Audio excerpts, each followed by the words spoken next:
Nwunye aka na-achị Anambra State bụ Oriaku na Soludo ekwego nkwa na ya ga-ahụrịrị na nwata nwaanyị dị afọ 13 nke nnukwu nne ya dị afọ 75 dakporo ma tụba ime na ga-elekọta nwatakịrị ahụ anya nke ọma fụkwa na o mejupụtara ebumnobi ya na ndụ a. Oriaku Soludo nọ na-ekwu nka oge ọ nabatara nwata nwaanyị ahụ na nwa ahụ ọ mụrụ n'ụlọ obibi gọvanọ dị n'Amawbia wee kọwaa na nwata nwaanyị a ga-anata nkwado niile ọ chọrọ iji wee zụlite nwa ahụ ọ mụtara ọhụrụ gụọ akwụkwọ nke ọma ma bara ezinụlọ ya na Anambra Steeti uru. Onye nta akụkọ anyị n'obu gọọmenti Dan Ezigwe ga-akọtọpụ akụkọ a.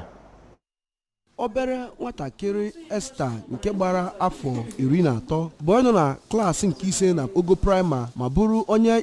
ya bụ nwoke bibu n'Ọka. Ọ bụ ka ya bụ nwoke onye ndị uwe ojii kparagoro aka bidoro mesobe ya omume n'ụzọ na-akwụghị ọtọ nke mere ka ya bụ nwatakịrị dị ime. Ka nwunye aka na-achị steeti a Oriaku Soludo na kọmishọna ahụ maka ụmụ nwaanyị nakwa ọnọdụ ọhaneze na ya bụ nwatakịrị na-enwe mkparịkọta ụka ka ọ nọrọ wee kwe nkwa na ihe gbasara ya bụ nwatakịrị bụ nke a ga-eneba anya ebe ya ga-akaba ahụ na ya nyere ya nkwado pụrụ iche iji wee hụ na o toro n'ụzọ kwesịrị ekwesị. Oriaku Soludo nọkwara wee too ministri na-ahụ maka ụmụ nwaanyị nakwa ọnọdụ ndị mmadụ dịka ha si agbasi mbọ ike na ụdị ihe ahụ bụ nke memina na Anambra Steeti, ebe ọ kọwara na steeti a na-ebu agha dị iche bugara ndị na-akpa ya bụ ajọ agwa, ebe ọ nọrọ ekọwa na ọchịchị dị ya bụ ka nke kwuchim ịhụ na ụdị ndị ahụ bụ ndị emebiri kpamkpam. Ọ nọkwara wee gwa ndị na-agabiga ụdị ihe dị otu ahụ ka ha bụrụ ndị ga-ekwupụta n'ihi na gọọmenti nọchim ige ha ntị. Oriaku Soludo nọkwara weta ọkpụrụkpụ ego nakwa ihe dị iche iche eji ebi ndụ wee nye maka iji wee kwado ọzụzụ ya bụ